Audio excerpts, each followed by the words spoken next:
welcome everybody to what promises to be an entertaining, diverse and interesting panel. We're going to be talking about developing the market value of sports clubs. I'm delighted to have with me today Esteve Calzada to my left, immediate left. He's the CEO of Al Hilal Football Club. He joined the club in 2024 from City Football Group, which includes Manchester City. He's one of football's most successful and respected commercial executives who helped deliver and record revenues to Manchester City and commercial success at Barcelona before that. Next to Esteve, we have Robin Butteris. Robin is a partner of strategy and transactions leader at Deloitte here in the Middle East. He's a Canadian chartered accountant who's worked for Deloitte for over 30 years, starting in Canada, moving to London and then the Middle East. Robin is also a co-author of a really interesting report on football clubs here in the region. And finally, a man who needs no introduction, but I'll give him one anyway. It's Fernando Hierro. Fernando currently is the sporting director here at Al-Nassr. He's a legend of the game, a former Real Madrid player, 3 Champions League titles, 5 La Liga championships, 89 caps for his nation, including playing at 4 World Cups and the first ever Club World Cup, and we'll come back to that later on today. He's also had a successful coaching career, assistant manager at Real Madrid, manager of Oviedo, and coach of the national team at a World Cup. So first of all, a round of applause for our three panelists today. We're going to be conducting the session in English and Spanish. So if you've got your headsets, the Spanish translation will be into both English and Arabic. Channel 3 will also be in Spanish for anyone in the audience who would prefer to hear the discussion in that language there. We're talking about the market value of football clubs today.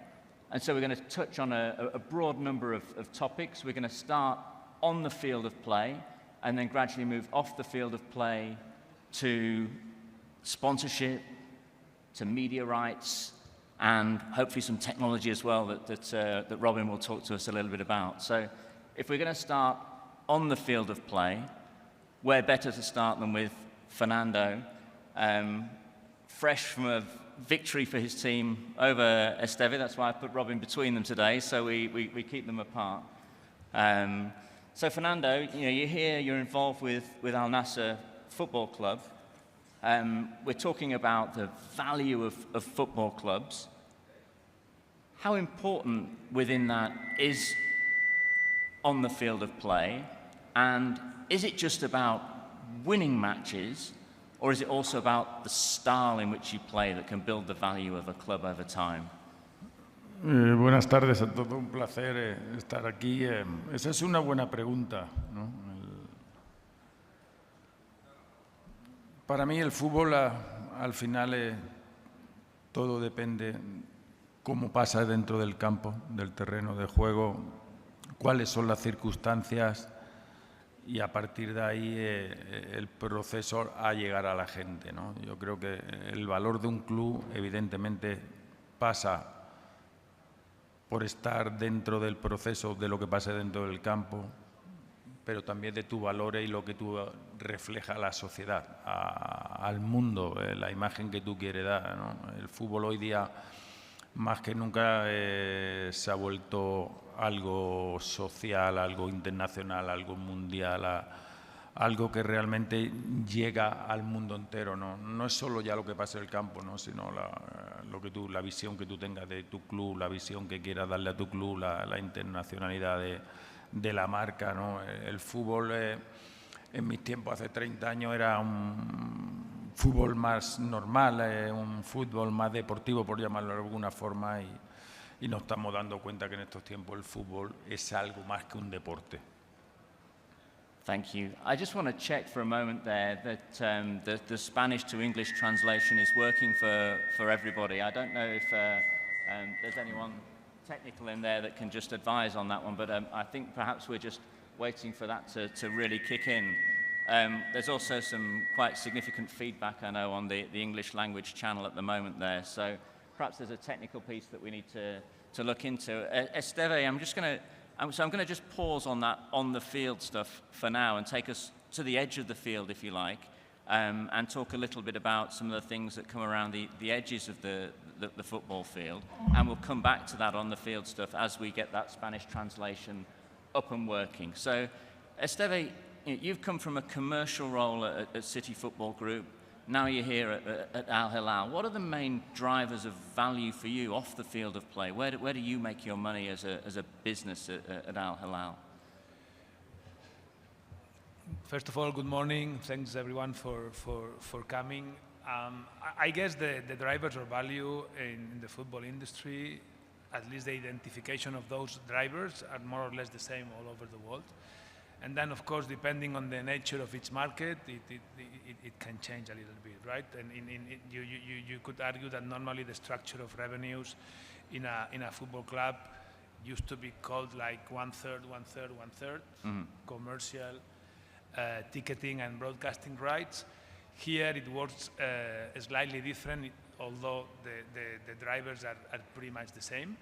And in our case, as Al Hilal, obviously being the biggest club in the kingdom and the most condecorated, we've been very successful when it comes to create value domestically, in the sense of capturing funds and capturing also companies that want to associate with us.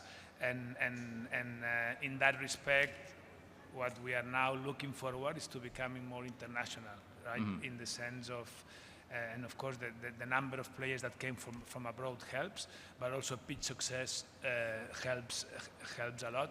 So then I would say in each of these three areas, which in the past would be one-third, the one that needs to develop here is certainly broadcasting rights, not only in terms of the revenue generation that could come from that, but more importantly from a product distribution perspective, right? If we want to capture fans outside Saudi and if we want to welcome international sponsors, we need to make sure that we have the maximum distribution of our product globally. So that broadcast piece is critical to the other two streams as well. Is that right? 100%, because they all somehow work together, and there's no doubt that there's huge interest in the Saudi Pro League, and not only because of the big stars that have come, but also because it's a good product to watch. There's a good quality of football as well. This is important to take into account every time that someone from abroad comes and watches a game here. It's like, wow. I mean, and Fernando can talk more about that, but the quality of football is good, the product is good, and that's why I'm extremely, from that perspective, I'm sure that this is something that is going to develop, and us having commercial ambitions, I expect us to be successful in that respect. Brilliant. We'll come back to the football part of that when someone perhaps gives me a signal that the Spanish translation is up and running. But for now, Robin, I just want to talk to you about that piece there, which was about the broadcast side of things. What do you expect to happen to the broadcast part of Saudi football and over the next cycle? Because we're coming to the end of a current broadcast agreement at the end of this season. 100%. Well, there's only one way it can go, which I guess is up. But first of all, good morning, everyone. I think the gentleman's just touched on the quality of the product. I think that has been a massive transformation over the last decade, and I think now that is actually driving, through investment into the clubs, through investment into star players. I think the eyeballs are now interested in watching the football product that is being delivered by the kingdom. Currently, we're sitting at about $80 million a year is the current value, and I believe, I'm not going to put an exact number as I've told you, but I think we'll see a 2- or 3-fold multiple over by 2030, I would expect. So I would hope that the next cycle we'll see basically a doubling of that broadcast revenue. And also, I think, importantly, I think just been touched on as well, I think the international distribution rights will actually increase even more than that. Amazing. Fernando, I understand you can now hear me in Spanish as well as English. We were just talking there about the quality of the product. You know, there's no one better placed than you to tell us how good the Saudi Pro League is now in terms of a football product. Is it, what does it look like to you? Is it a great football, top-tier football product now?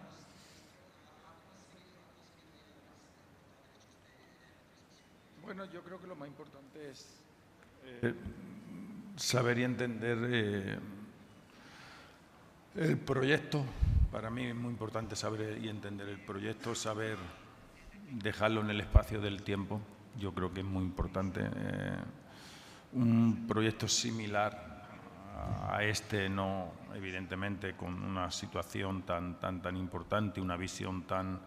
Lo viví yo como jugador hace 22 años en Qatar, ¿no? Yo fui de los primeros jugadores que llegamos a jugar a Qatar, la visión, lo que se tenía ahí. Y yo creo que es una liga y una competición que está llamando al mundo en el progreso, se está interesando todo el mundo. Ya no solo es el hecho de que solo sean los equipos saudí lo que vayamos a buscar al extranjero, ya son muchas áreas de scouting que vienen y quieren ver jugadores saudíes para sus proyectos en Europa y en el mundo. Y realmente creo que es un proyecto que para mí es muy importante, es su evolución, que sea sostenible. Tiene un proyecto ilusionante, apasionante dentro de 9 años, que es un mundial, y es algo extraordinario para un país y maravilloso para un país. Y yo creo que, sinceramente, todo lo que está pasando en el campo, yo realmente estoy muy sorprendido con ver y entender los terrenos de juego, la calidad de los terrenos de juego donde se juega la liga, ¿no? Yo creo que eso es algo también que está llamando la atención en todo el mundo, ¿no? Es una liga que ya está muy consolidada dentro del panorama en todo lo que estamos hablando, en publicidad, en patrocinio, en área deportiva, en scouting, ¿no? Yo creo que hay mucho trabajo ya por detrás. Y no nos olvidemos que son prácticamente 2 años lo que lleva el proyecto, ¿no? Que se necesita tiempo también.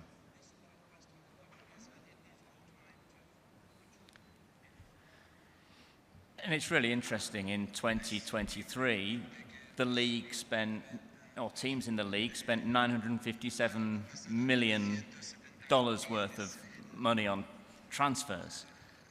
That number's gone down a lot over the last season. But what's been really interesting to me about that is the types of players that have been coming into the league and the value, the long-term value that potentially creates. The high-profile one at your club, Fernando, was John Duran, but also you've had players like Agnello and Wesley who are teenagers coming to the club straight from Brazil. Is there a change in the way that you're looking at bringing players in at Al-Nassr? Mira, eso realmente es una buena pregunta, ¿no? Por ejemplo, en nuestro proyecto, el proyecto de Al-Nassr, por ejemplo, somos un proyecto donde desde que empezamos a trabajar hemos firmado 5 jugadores. Bento es internacional por Brasil y tiene 25 años. Simakan tiene 24 años. Durán tiene 21 años. Y Angelo y Wesley tienen 20, ¿no? Quiere decirse, nosotros entendemos que es una forma de darle valor al club, ¿no? De valorizar y de que sean jugadores que, ¿por qué no?, en un futuro también se puedan vender. ¿Por qué no? Yo creo que es algo que también los clubes saudinos tenemos que empezar a plantear también, ¿no? El hecho de ser una liga tremendamente compradora, ¿no? Sino que también puede ser una liga tremendamente exportadora, ¿no? Y en ese sentido nosotros creemos que es una forma de valorizar al club haber traído estos jugadores tan jóvenes internacionales que sean capaces de estar mucho tiempo aquí y después poder salir, ¿por qué no?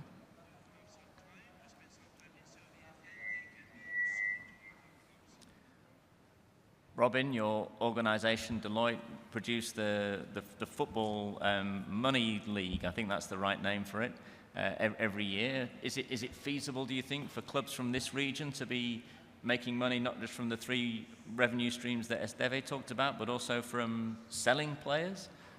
Yeah, I mean, I think it's been touched on. I think we're moving from effectively what was some very early post-peak acquisitions into development acquisitions. And I think the infrastructure that is being built, I think as we see the development of the infrastructure through the World Cup, the training facilities, which will come with better, basically, medical provision, I think we're going to start to attract more, basically, development players. And 100% I'm expecting, and some of the work that we've done, we're expecting it to be an export market as much as it is an import. Obviously, it very much started and had to start with a big splash. They made a massive splash, but you're right, the numbers are now coming down to more sustainable numbers, and I think sustainability is a very important word, where government isn't having to put their hand in their pocket, where basically we start to see recycling of cash flows, development players basically moving into peak players, possibly exiting to Europe or other markets, but equally transfers back into the kingdom as well. Really interesting. And I suppose to do that, you need to go and find the best up-and-coming players. Fernando, has your club now, Al-Nassr, got the infrastructure like a European club would have to go and find those great up-and-coming players in South America and Eastern Europe and other parts of the world that traditionally players have gone straight to Portugal or other parts of Europe? Are they, do you have the ability to find those players and bring them here before they go through Europe now? Sí, sin duda, ¿no? Yo creo que sí, ¿no? Es verdad que nos cuesta, pero es verdad que nos cuesta mucho el hecho de convencer, ¿no? Chicos jóvenes, ¿no?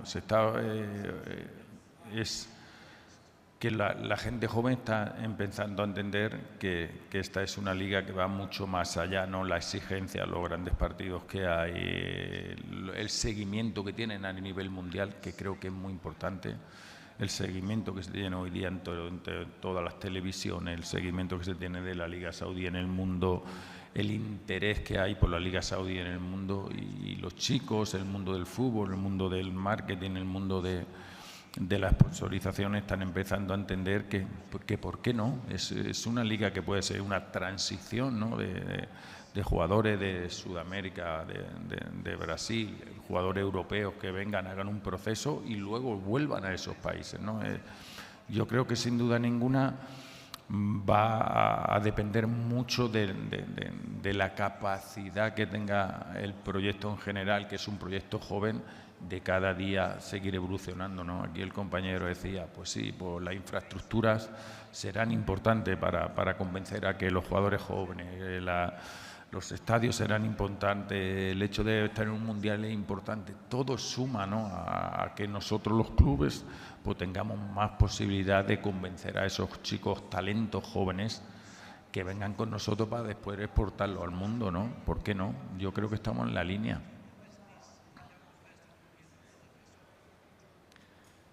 Brilliant. One of the things that has a real impact in how valuable a club is the competitions that it takes part in.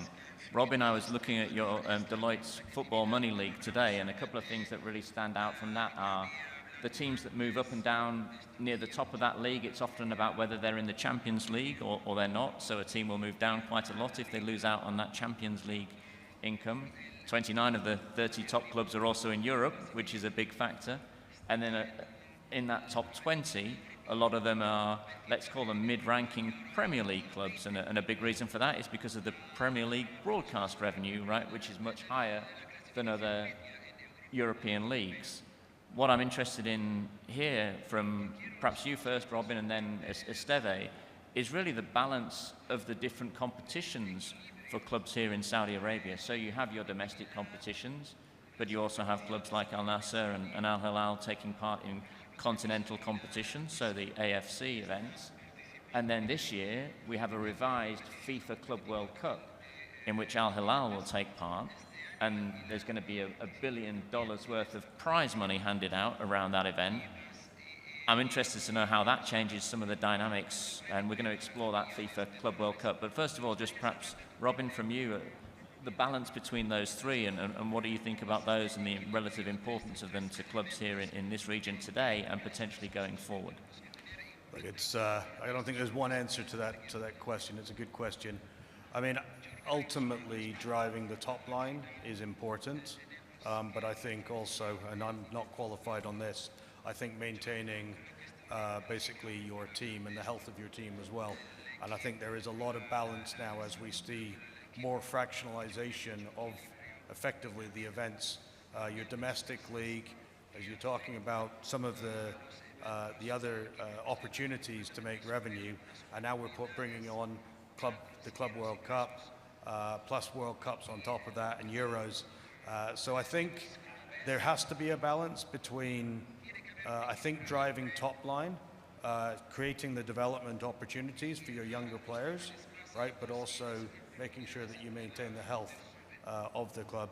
Ultimately, in Saudi, if I bring it here, there is a decent level of funding obviously still available from the government. There are developing, as we've talked about, broadcast revenues. Match day and kind of the commercialization has got some way to go. So I think the windfalls that would come out of something like the Club World Cup, right, that will basically then be fed back into the club to be able to develop is very important. That's obviously not just Saudi that gets that benefit, but depending on how Hilal do, that would obviously bring great benefits as well. Esteve, have you got a perspective? Yes, of course, and in our case, of course, every competition we participate in is important, and we're playing for big things between now and the end of the season. Of course, we've got the Club World Cup there, which is an amazing opportunity for us to compete, to be ambitious, and also to promote not only Al Hilal but also Saudi football, and show the level of competitiveness, because of course we don't have so many opportunities to play the big European teams just because we participate in different competitions in different regions, but being able for us to play on 18th of June Real Madrid in Miami, it's going to be a good way to see again the level. But until then, we still have big things to play for. Obviously, the league is still there, the Champions League, the AFC Champions League. In the new format, is going to be very, very interested, and we focused on that. But every competition is important. We've been already successful by winning the Super Cup earlier at the beginning of the season, and yeah, let's see what the end of the season brings on. Let's just start with that AFC event, because for those that don't know, the AFC is changing the way that it runs its final stages of its Champions League this year. Esteve, do you think that will have a significant positive impact to the value of those competitions going forward? To be honest, I really don't know. What the new format can bring is it's a different format. It's only one game as opposed to two-leg knockout stages, and it's obviously in Jeddah, big stadium, big crowds, and we still have to see. It just from our perspective, we just feel sorry that we cannot play these important matches in front of our fans in our home stadium, but on the other side, you could argue that you are 3 matches away from winning an amazing competition, right? So it's a bit unpredictable. Fernando can tell much more about it. Obviously, at one game, anything could happen, and we just need to see. I'm sure it's going to be an amazing tournament. But I cannot say much about whether it's better or worse than the previous format. For those not knowing, the previous format, including the final, was two-way or two legs rounds. So even the final had home and away. Definitely a big change, and you know, Asia obviously such a large continent as well. It's difficult to play those games over two legs when they're so far apart. You mentioned earlier Real Madrid, Miami, Club World Cup, and you've got two other group games as well that you'll be playing in that event in the US. Does that event drive short-term incremental value for you as a club? And do you think it will also, as a consequence of you being there, help you drive long-term incremental value? Certainly, of course, and it's publicly known, the participation and performance bonuses of the tournament are high. It's a very lucrative tournament from that perspective. But to be honest, this is not what we are looking at the club. We just see it as an opportunity to compete and to play for a very important trophy. And next to that is, of course, there's this short-term participation income that's going to be there. And then, of course, long-term, mid-long-term, as I said earlier, every opportunity you have to play these tournaments where you face the biggest football clubs in the world, it's an amazing opportunity to promote our brand and our product. We still talk very often about the final that we played in Morocco against Real Madrid of the Club World Cup in the previous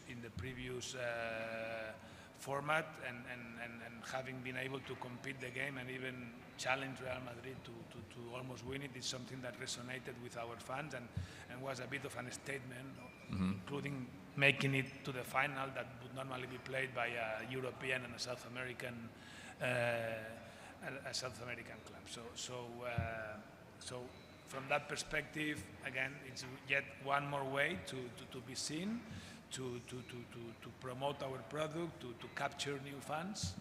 Wherever we play, it's overwhelming to see that no matter where we go, you will find very passionate Al Hilal fans, and that for us means that we have a big responsibility to compete and to play for good results. This summer's Club World Cup will have 32 teams taking part in it in the US. The history of the Club World Cup started as the Intercontinental Cup, where it was just the best team from Europe against the best team from South America. That lasted through to 1999. And then in 2000 was the first one that involved multiple teams. The two teams from Europe in 2000 were Manchester United and Real Madrid. Fernando, I don't know if you remember this, but you were part of that Real Madrid team in 2000. First of all, tell us about what that first Club World Cup was like as a player. Where did it fit within your priorities?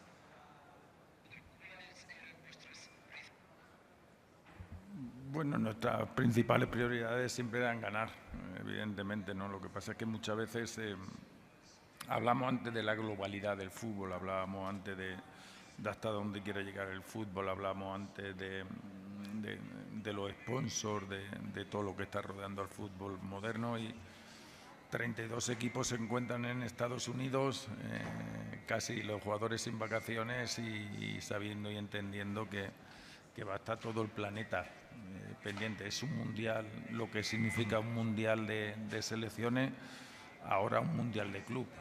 Es la primera edición. Es verdad que para mí lo que significa un mundial como país de selecciones, porque al final todos podemos ser de un equipo, ¿no? Pero al final nuestra selección nos representa a todos, ¿no? No lo sé la magnitud de hasta dónde puede llegar ese torneo, ¿no? Pero ya el hecho de juntar 32 equipos del mundo representando al fútbol un año antes del Mundial 2026 me parece una competición en la cual es muy interesante, ¿no?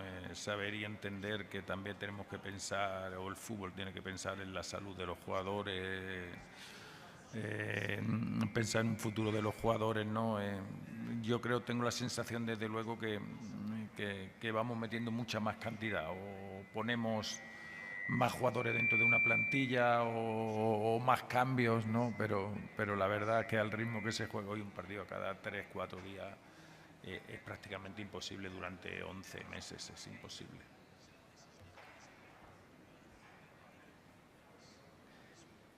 Interesting. So you're not sure yet whether this is the right thing for the players, but you can see from the commercial side that there is great opportunity there.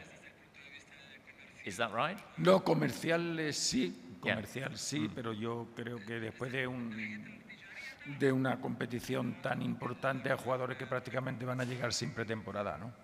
Es decir, el descanso de uno se le une con el descanso del otro y cuando vengan del Mundial ya están en su liga prácticamente preparándola, ¿no? El hecho de...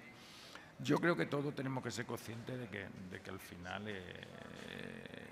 todo este tipo de competiciones que salen nuevas, que se ponen dentro de un calendario internacional ya masificado, siempre son complejas, ¿no? Pero que cuando empiecen en Estados Unidos, imagínate juntarse todos los mejores equipos con todas las mejores aficiones del mundo en un grandes estadios de 80-90.000 personas, al final el fútbol, ¿no? Y al final el fútbol que yo estoy seguro que va a llegar al mundo, ¿no? En ese aspecto no tengo ninguna duda, ¿no? Pero lo que sí es el sentido de cómo van a llegar los jugadores, ¿no? Si en su mejor nivel o no, ¿no? Esa es la única duda que puedo tener. It's a very important point.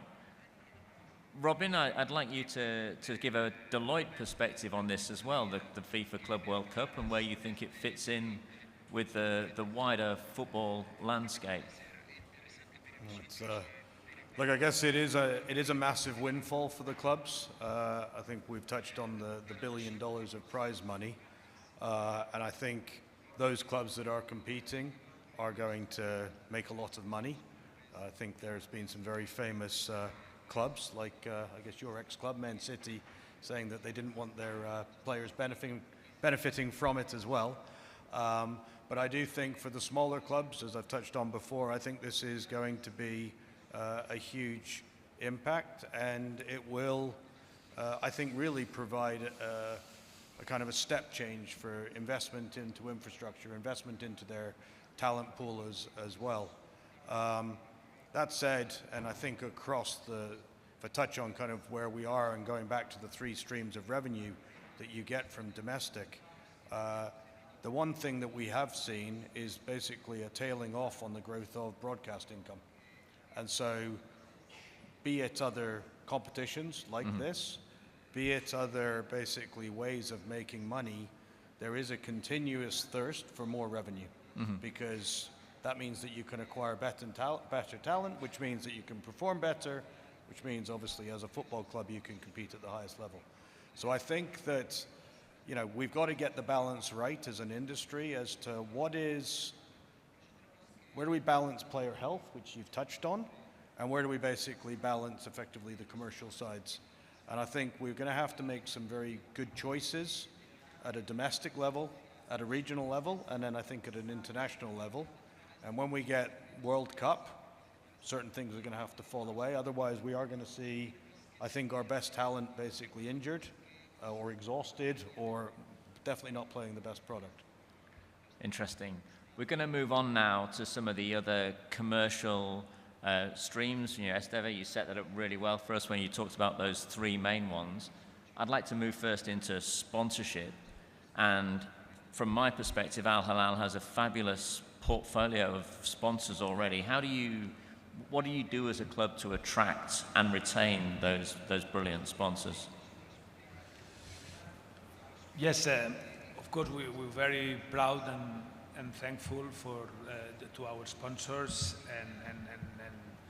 and the way you attract them is basically by giving return on investment. So those organizations know that by tapping into Al Hilal, they can get exposure for their brand and their products, and can also get other benefits that can result into more business and into a number of again, returns. So from that perspective, we've been very successful just because we've been the most successful club in the kingdom, and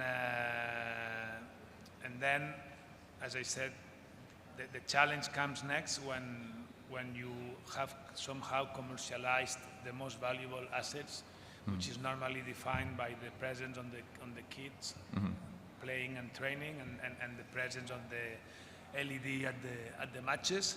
In that respect, we've been extremely successful, which is great news, but at the same time creates a challenge because we still have the ambition to grow our revenues and to attract international organizations, as we have started to do. And that will require more imagination, more sophistication, tapping into the digital and social media space, and making sure that we can still deliver the return by going away from those more traditional assets, which is also what's happening in the industry, right? The development of digital assets, social media, etc., especially in a country or at a time where the younger generations consume the product in a different way, and most of the time in the social media. And do you think there's room for the sponsorship industry to grow and perhaps mature in Saudi Arabian football? So you've had that experience from Barcelona, you've had that experience from City. I think City is particularly interesting because it wasn't one of the biggest clubs in the country, and now it certainly is in terms of commercial income. Are there things that you can learn from that and bring here to the kingdom? Well, that's our ambition, and of course, yes, we've been trying, and I've been trying to share some of my experiences from abroad, but it's fair to say that our team, led by Sultan Al Sheikh, has done an amazing job in terms of attracting sponsors, attracting and retaining. Let's not forget that. So, but still, there is an ambition to be more successful, to grow the revenues, and this is what we have to do, right? And I think that, as I was mentioning earlier, we have an amazing opportunity as we become more global, to be able to demonstrate that we can help those international companies both in their aspirations globally, but also in their aspirations to develop a business in the kingdom, right? And it just, if you want to be successful in Saudi Arabia, the best thing is to tap into football because it's the most popular sport, and to tap into Al Hilal, which is the most popular brand. Having said that, it's not an easy job in the sense that the country has been developing its entertainment options in a very exponential way. So probably 10 years ago, there would be less competition in terms of other sports or of other entertainment options. Now there's so many things happening here, including boxing, Formula One, tennis. All these type of events that happen here means that we need to keep on reinventing ourselves and continue to show to our sponsors or to our leads that we are a very good option to deliver on the marketing objectives that a company can have.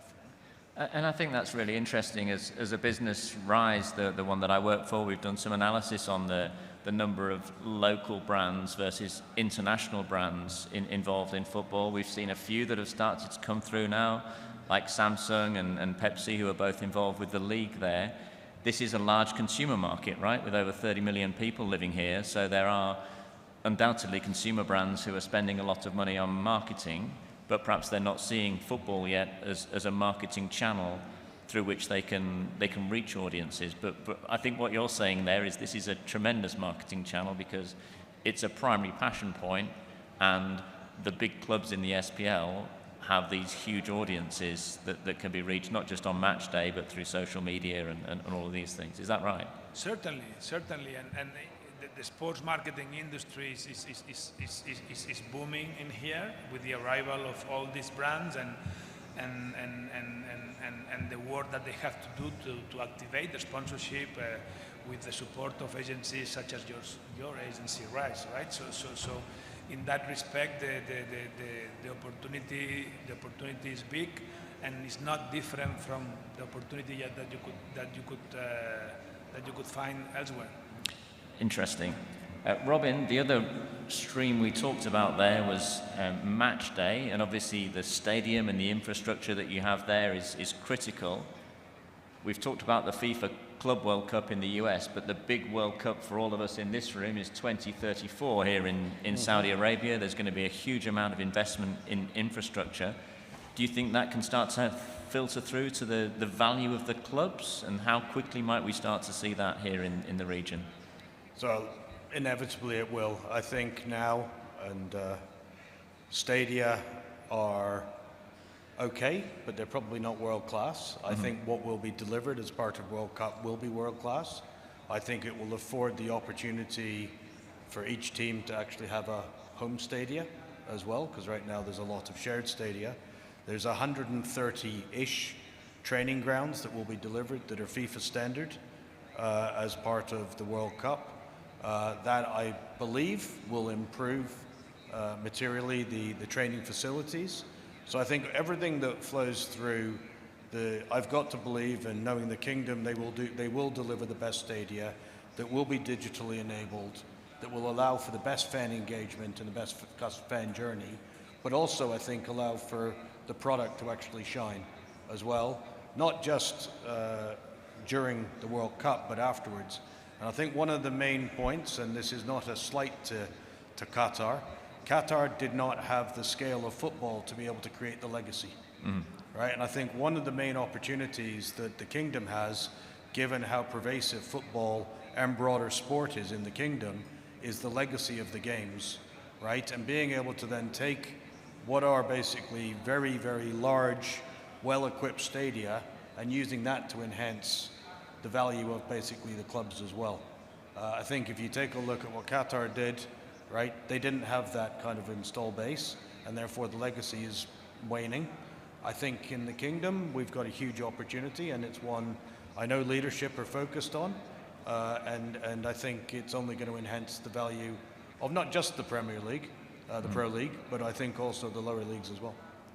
And there's a new wave of stadiums that are being built over the coming years. The first of those will probably to come on stream will be the Aramco Stadium in probably Q4 2026, I think, might be the first of those. But before that, we've got some great stadiums, as you say, some good stadiums already operational. Esteve, you play your home matches at the Kingdom Arena. I had the privilege of being there on Friday evening. I really like it. You know, beautifully air conditioned. You know, good F&B experience. Great activations by some of your partners. You know, what's that like as a home base for you at the moment? Because it's different to your previous clubs where you owned those stadiums. How does that work from you commercially to start off with?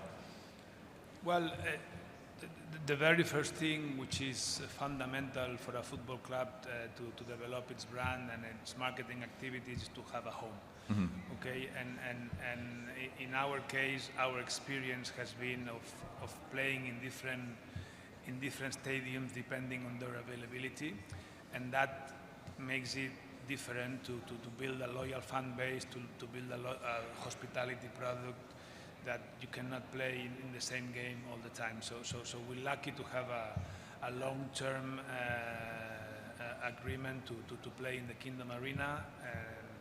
We don't see it as so technically we don't own the stadium, but practically speaking, we see that our stadium, no other football club is playing there or is going to play in there. And that's the very first thing, continuity and getting our fan base used to go to the very same place every time we play at home. This is the way it starts. Of course, there's pros and cons of the configuration that we have. This is a 26,000 seater that for normal games probably it's okay, but for bigger games it's certainly too small, and that creates additional challenges because obviously we want to be careful about how do we commercialize the stadium and the opportunity because we want to make it accessible to everyone. But often we are criticized because the ticket prices are too expensive, which somehow you have to do because you can fit little people compared to other stadiums that can fit 60,000 people. So in that respect, we're trying always to find the balance, but I think we have an amazing facility where we're playing, and it's very unique. It's certainly the biggest indoor natural grass football stadium. It's unique. People that come for the first time are very much impressed.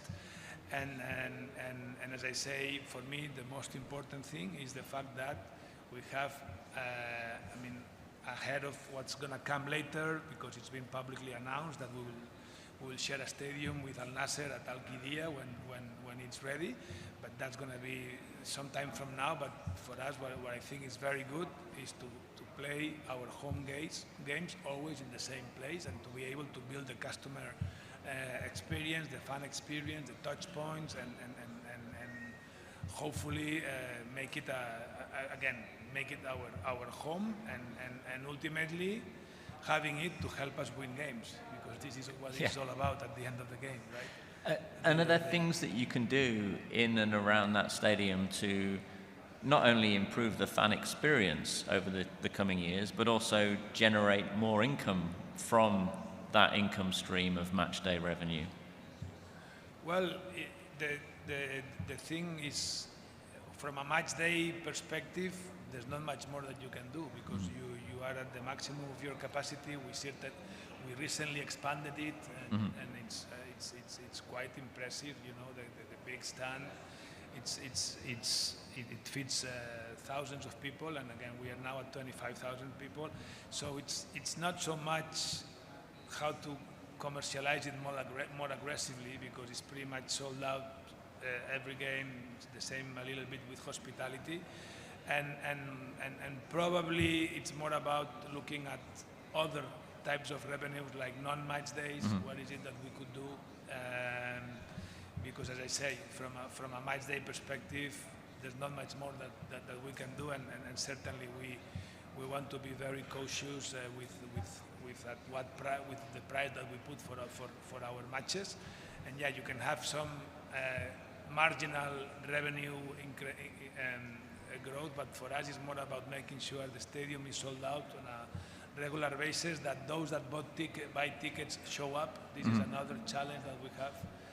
So very often we have no tickets to sell, but you still see empty seats because there is a no-show percentage, which is some of the things that we're trying to work on. But for the rest, it's more about looking for alternative opportunities out of the match days.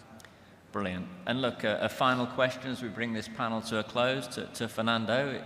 That infrastructure investment isn't just about the stadiums, it's also about the training and preparation facilities that you have as a club.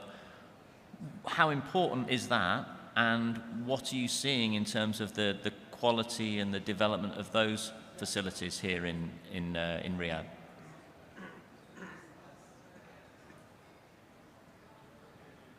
Importante, ¿no? El hecho de, al final, el desarrollo del talento y de la joven, para mí hay tres piezas que son muy importantes. Una, que tengan sitio donde entrenar, que tengan infraestructura. Dos, la calidad de los entrenadores, ¿no? Que creo que también es muy importante, la calidad de los entrenadores. Y tres, en el contexto donde compiten, ¿no? Pero sobre todo a mí me parece que las instalaciones deportivas son primordiales en el desarrollo del talento joven, en el desarrollo de los jugadores. Creo que es primordial. Hoy día yo creo que por las instalaciones que se llevan en cualquier sitio del mundo, ya estamos hablando que en 9 años tienes un mundial, vendrán 48 países, selecciones, tendrá que tener cada uno su sitio de entrenamiento, ¿no? Yo creo que es fundamental, ¿no? El hecho de que los clubes transmitan esa imagen al mundo, ¿no? Tenemos instalaciones, tenemos todas las mejores posibilidades, las mejores condiciones, la mayor infraestructura, toda la parte comercial que estamos hablando, que yo creo que es muy importante, a nivel mediático, todo lo que sigue, ¿no? Yo creo que en ese aspecto todos los sponsors, yo creo que son muy importantes para seguir construyendo paso a paso el proyecto, pero lo considero vital, que dentro del desarrollo del fútbol saudí las instalaciones deportivas son primordiales. Amazing. Well, look, what a privilege it has been for me to share the stage with three absolute experts in the industry. Fernando, Robin, Esteve, thank you immensely for your time and insights. I think if we can give a round of applause to all three of our panel members.